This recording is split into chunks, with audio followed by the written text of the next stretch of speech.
ये कहानी शुरू होती है एक काल्पनिक शहर गौथम से, जहां आर्थर अपनी बूढ़ी माँ पेनी के साथ रहता है और ज्यादा बूढ़ी होने की वजह से आर्थर को ही अपनी माँ का ख्याल रखना पड़ता है। इसके बाद हम देखते हैं कि आर्थर एक जोकर है और अपनी रोजी रोटी चलाने के लिए जगह जगह जोकर बनकर परफॉर्म करता है। और जब एक दिन आर्थर ऐसी किसी एक जगह पर परफॉर्म कर रहा था, तभी हम देखते हैं कुछ बच्चे आकर उसके हाथ से एक बोर्ड को चुरा लेते हैं। जिसके बाद आर्थर उन बच्चों का पीछा करता है और थोड़ी देर बाद आर्थर को अपने पीछे भागने के बाद वो बच्चे उसे खूब मारते हैं, साथ में वो उसका बोर्ड भी तोड़ देते हैं। इतनी मार खाने के बाद आर्थर एक निशुल्क सेवा केंद्र में अपना इलाज कराने पहुंचता है, जहां हमें पता चलता है कि उसे एक न्यूरोलॉजिकल डिसऑर्डर है, जिसकी वजह से उसकी हंसी कंट्रोल नहीं हो पाती है और किसी भी सिचुएशन में वो अपने आप हंस देता है।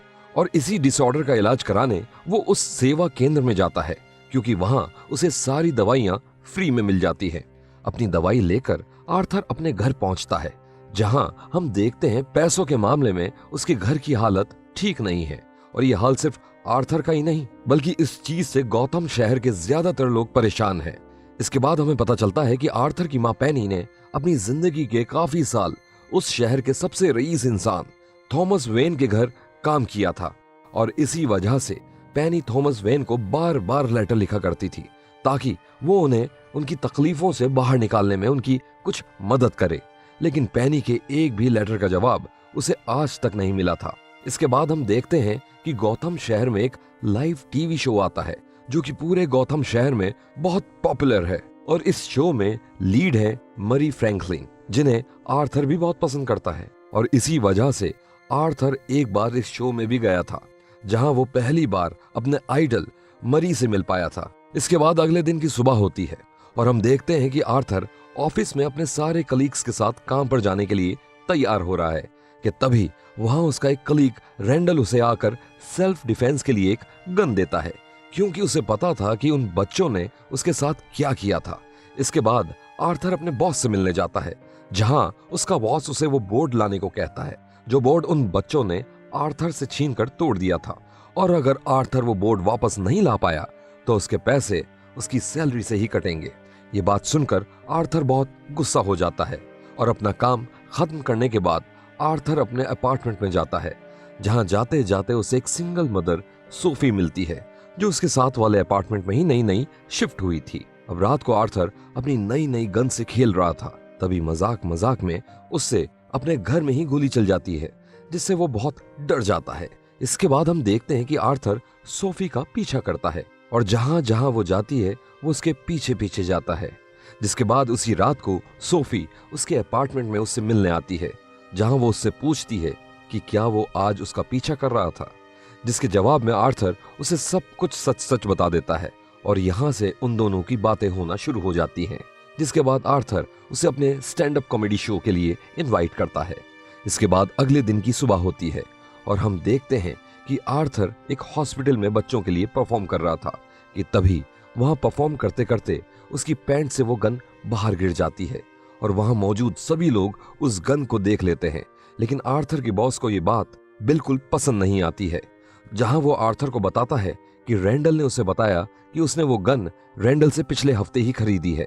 जिसके बाद आर्थर का बॉस आर्थर को नौकरी से निकाल देता है। इसके बाद आर्थर जोकर का मेकअप उतारे बिना ही मायूस होकर ट्रेन से अपने घर वापस जा रहा था कि तभी वहां ट्रेन में 3 लड़के मिलकर एक लड़की को छेड़ रहे थे, जिन्हें देखकर आर्थर एकदम से हंसना शुरू कर देता है, जहां उसकी डिसऑर्डर की वजह से वो अपनी हंसी रोक नहीं पा रहा था। जिसकी वजह से वो तीनों लड़के उस लड़की को छोड़कर आर्थर को पीटना शुरू कर देते हैं। और तभी आर्थर अपनी बंदूक निकालकर उनमें से 2 लोगों को वहीं शूट कर देता है, और जबकि तीसरा लड़का वहां से भाग जाता है। जिसके बाद आर्थर उसका पीछा करता है और फाइनली उसे पकड़कर अपनी सारी बची गोलियां उसकी बॉडी में उतार देता है। जिसके बाद आर्थर वहां से भाग जाता है और वहां से दूर जाकर एक वॉशरूम में खुद को लॉक कर लेता है, जहां हम देखते हैं कि आर्थर उन सभी को मारने के बाद बहुत खुश था और उसे उन्हें मारने से बहुत खुशी मिली थी। अब अगले दिन की सुबह होती है और हम देखते हैं कि उन तीनों लोगों की मौत की खबर टीवी पर दिखाई जा रही थी। और तभी टीवी पर थॉमस वेन आता है, क्योंकि वो तीनों लोग उसी की ही कंपनी में काम किया करते थे। अगले दिन आर्थर अपनी दवाइयां लेने जाता है, जहां उसे पता चलता है कि शहर में मंदी होने की वजह से उस सेवा केंद्र की फंडिंग को बंद कर दिया गया है, जिसकी वजह से अब वो सेवा केंद्र बंद होने वाला है और आर्थर को भी अब अपनी दवाइयां फ्री में नहीं मिल पाएंगी। इसके बाद आर्थर अपने सब दुख भुलाकर अपने स्टैंड अप कॉमेडी शो में परफॉर्म करने जाता है, जहां उसने सोफी को भी बुलाया हुआ था। लेकिन जैसे ही आर्थर वहां अपनी परफॉर्मेंस शुरू करता है, उसे तभी वहां हंसी आ जाती है, जिसके बाद वो अपने डिसऑर्डर के कारण पूरे शो में बस हंसता ही जाता है। लेकिन किसी तरह वो अपनी परफॉर्मेंस को कंप्लीट करके वहां से निकल जाता है। ये सब होने के बाद आर्थर अपने घर पहुंचता है, जहां पहुंचकर वो पहली बार अपनी मां का लेटर पढ़ता है, जो वो हमेशा थॉमस वेन को भेजा करती थी, जिसे पढ़कर उसे पता चलता है कि उसके असली पिता थॉमस वेन है। जिसके बाद वो अपनी मां पर बहुत गुस्सा हो जाता है। इसके अगले दिन आर्थर थॉमस वेन से मिलने उसके घर जाता है, जहां उसे सबसे पहले ब्रूस वेन मिलता है, जो कि थॉमस वेन का बेटा था। जिसके बाद वो ब्रूस को खुश करने के लिए वहां कुछ अपनी परफॉर्मेंस करके दिखाता है। लेकिन तभी वहां उस घर का बटलर एल्फ्रेड आ जाता है और आर्थर को पुलिस की धमकी देकर वहां से भगा देता है। घर पहुंचकर आर्थर देखता है कि उसकी मां को एक स्ट्रोक आया था, जिसकी वजह से उसकी मां को हॉस्पिटल ले जाया जा रहा था। हॉस्पिटल पहुंचकर हम देखते हैं कि वहां पैनी का इलाज चल रहा था, जहां आर्थर को हिम्मत देने सोफी भी आई हुई थी। तभी वहां टीवी पर आर्थर मूरी के शो को देखता है, जहां मूरी आर्थर की उसी स्टैंड अप परफॉर्मेंस का मजाक उड़ा रहा था, जहां आर्थर अपनी हंसी कंट्रोल नहीं कर पाया था। अपनी आइडल से ही अपनी बेइज्जती होते देख आर्थर उस समय गुस्से से भर जाता है। इसके बाद हम देखते हैं कि एक जोकर कि उन तीनों लोगों को मारने की खबर पूरे गॉथम शहर में फैल चुकी है, जहां सभी लोगों ने उस जोकर के काम के समर्थन में पूरे शहर में प्रोटेस्ट करना शुरू कर दिया है, क्योंकि गॉथम शहर के ज्यादातर लोग उस शहर के गिने चुने रईस इंसानों से तंग आ चुके थे, और सबसे ज्यादा थॉमस वेन से। और ये सब होता हुआ आर्थर टीवी पर देख रहा था, जिसे देखकर आर्थर को बहुत खुशी हो रही थी।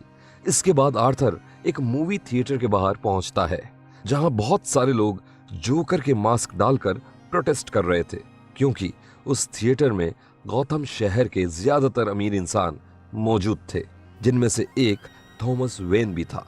तभी आर्थर पीछे के रास्ते से होता हुआ थिएटर में घुस जाता है और अंदर पहुंचकर वो थॉमस से जाकर मिलता है, जहां वो थॉमस से कहता है कि वो उसका बेटा है। जिसके बाद थॉमस उसे कहता है कि ये सब झूठ है और उसकी मां की दिमागी हालत शुरू से ही खराब थी, और साथ में वो पैनी का असली बेटा भी नहीं है, बल्कि उसे तो पैनी ने अडॉप्ट किया था। थॉमस की कही एक भी बात पर आर्थर को यकीन नहीं होता है। इसके बाद आर्थर इसी कंफ्यूजन के साथ अपने घर जाता है, जहां उसे मूरी की टीम से एक कॉल आता है और उसे पता चलता है कि मूरी ने उसे अपने शो में बुलाया है, जहां जाने के लिए आर्थर मान जाता है। इसके अगले दिन आर्थर अपनी मां की मेडिकल हिस्ट्री जानने के लिए आर्खम स्टेट हॉस्पिटल जाता है, जहां अपनी मां की मेडिकल हिस्ट्री पढ़कर उसे पता चलता है कि सच में पैनी ने उसे अडॉप्ट किया था, और साथ में आर्थर को यह भी पता चलता है कि उसकी मां का एक बॉयफ्रेंड था, जो कि उसे और उसकी मां को बहुत मारा करता था। उसी इंसान ने एक बार आर्थर के सिर पर इतनी जोर से मारा था कि उसका दिमाग परमानेंटली डैमेज हो गया था, और उसी वजह से आर्थर को वो न्यूरोलॉजिकल डिसऑर्डर हुआ था, जिसके कारण उससे अपनी हंसी कंट्रोल नहीं हो पाती है। इसके बाद आर्थर सोफी से मिलने उसके अपार्टमेंट में पहुंचता है, जहां सोफी उसे देखकर ऐसे रिएक्ट कर रही थी कि जैसे आर्थर उसके लिए कोई अजनबी हो। और तब आर्थर को समझ में आता है कि आज तक जो भी पल उसने सोफी के साथ बिताए थे, वैसा कुछ भी असलियत में नहीं हुआ था, बल्कि वो सब चीजें तो उसके दिमाग का बनाया हुआ एक धोखा था। अब अगले दिन आर्थर अपनी मां से मिलने हॉस्पिटल जाता है, जहां वो गुस्से में आकर अपनी मां की सांस रोककर हत्या कर देता है। इसके बाद आर्थर अपने घर जाता है, जहां हम देखते हैं कि वो ये सब करने के बाद बहुत खुश है और अपना जोकर का मेकअप लगाकर और अपने बालों को हरा कलर करके मूरी के शो में जाने के लिए तैयार हो रहा है कि तभी उसके अपार्टमेंट में उससे मिलने उसके पुराने कलीग्स रेंडल और गैरी आते हैं। लेकिन तभी एकदम से आर्थर रेंडल पर हमला कर देता है और उसकी बर्बरता से हत्या कर देता है, और यह सब देखकर गैरी बहुत डर जाता है और आर्थर गैरी को वहां से सुरक्षित जाने देता है, क्योंकि गैरी ने कभी भी काम पर उसका मजाक नहीं उड़ाया था। इसके बाद आर्थर तैयार होकर अपने घर से निकल जाता है, लेकिन तभी वहां 2 पुलिस के जासूस आ जाते हैं और आर्थर का पीछा करने लगते हैं, क्योंकि उन्हें आर्थर पर शक था कि उसने ही उस ट्रेन वाली वारदात को अंजाम दिया है। उनसे दूर भागते भागते आर्थर वहां एक ट्रेन में चढ़ जाता है, जिस ट्रेन के सभी लोगों ने जोकर का मास्क पहना हुआ था, क्योंकि अब पूरा शहर उस जोकर के समर्थन में उतर आया था। लेकिन जैसे ही वो ट्रेन वहां से जा रही थी कि तभी वो दोनों जासूस भी उसमें चढ़ जाते हैं, जिसके बाद वो दोनों आर्थर को ढूंढना शुरू कर देते हैं। और जब उनमें से एक जासूस उस ट्रेन की भीड़ को काबू करने की कोशिश कर रहा था, और तभी उससे वहां गलती से गोली चल जाती है, जिसकी वजह से वहां एक इंसान की मौत हो जाती है। जिसके बाद उस ट्रेन की सारी भीड़ उन्हें ट्रेन से बाहर निकालकर पीट पीट के मार देती है, और आर्थर उन्हें मरता हुआ देखकर खुशी खुशी वहां से चला जाता है। इसके बाद आर्थर सीधा जाकर मिलता है मूरी से, जहां वो उसे कहता है कि वो चाहता है कि उसे जोकर नाम से ही स्टेज पर बुलाया जाए, क्योंकि जब मूरी ने कुछ एपिसोड्स पहले जब उसकी बेइज्जती की थी, तब उसने भी आर्थर को जोकर कहकर ही बुलाया था। अब थोड़ी ही देर बाद आर्थर को स्टेज पर जाना था, लेकिन आर्थर गुस्से से भरा हुआ था, क्योंकि मूरी ने उसकी बेइज्जती की थी। इसके बाद आर्थर को उस लाइव शो में बुलाया जाता है, जहां शुरू में तो आर्थर सबसे अच्छे से बात कर रहा था, लेकिन अब धीरे धीरे आर्थर का गुस्सा बढ़ता जा रहा था। और तभी आर्थर लाइव टीवी पर यह बता देता है कि उस ट्रेन में उन 3 लोगों को उसने ही मारा था। जिसके बाद आर्थर मूरी से कहता है कि इस शहर का कोई भी इंसान अच्छा नहीं है, सब एक दूसरे का मजाक उड़ाते हैं। और उसने भी आर्थर का मजाक उड़ाने के लिए ही उसकी स्टैंड अप वीडियो सबको दिखाई थी।